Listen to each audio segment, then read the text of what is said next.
use this opportunity and thank Solange and Craig for their leadership. I think what you're doing here is something amazing that was deeply needed in Atlanta, and that will help all of us, the people who are interested in creating international relations, come together now.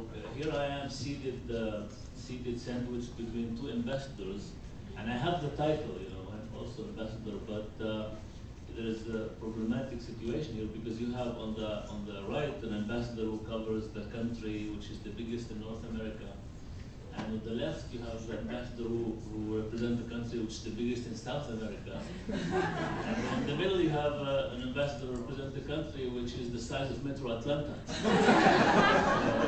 So you have to bear in mind this context when you hear our presentations.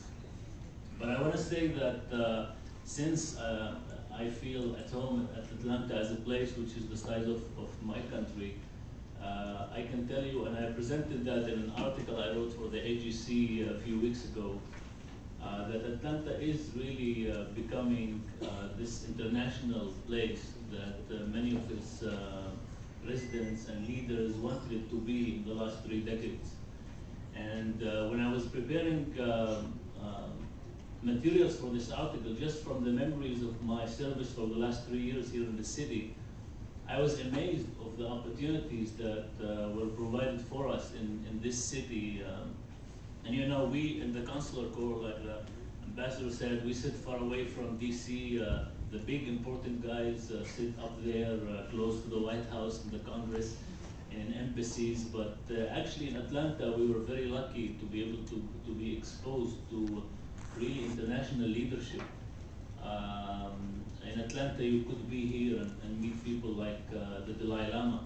You could have a dinner with Salman Rushdie. You could have a lunch in the government mansion with the Secretary General of the United Nations. This is not things that happen in small places that are not international.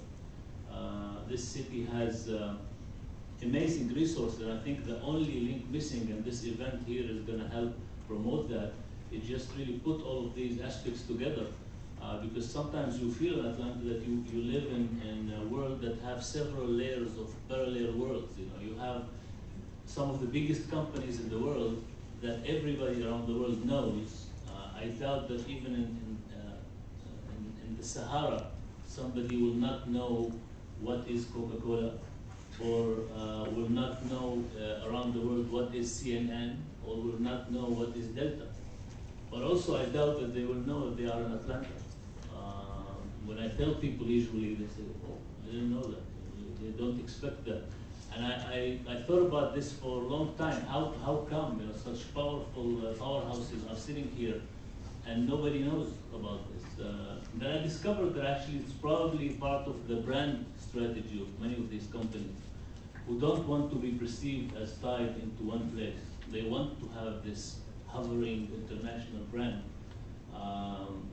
which is fine. It's good for them and for their business.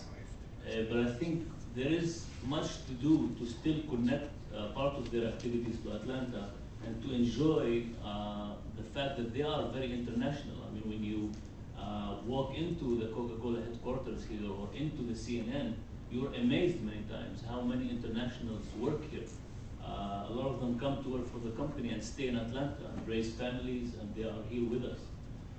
So they live in that bubble of their own corporations, but they're here. I think we didn't yet figured out a formula here in the city to bring in all of this wealth that we have, and we still allow it to exist, in these bubbles. The CDC, a great international place, it's a bubble of its own. Emory University, these big companies. So I think Atlanta is very lucky to have all the ingredients in. We just need to start cooking that international dish, and it will happen, and that should be easy.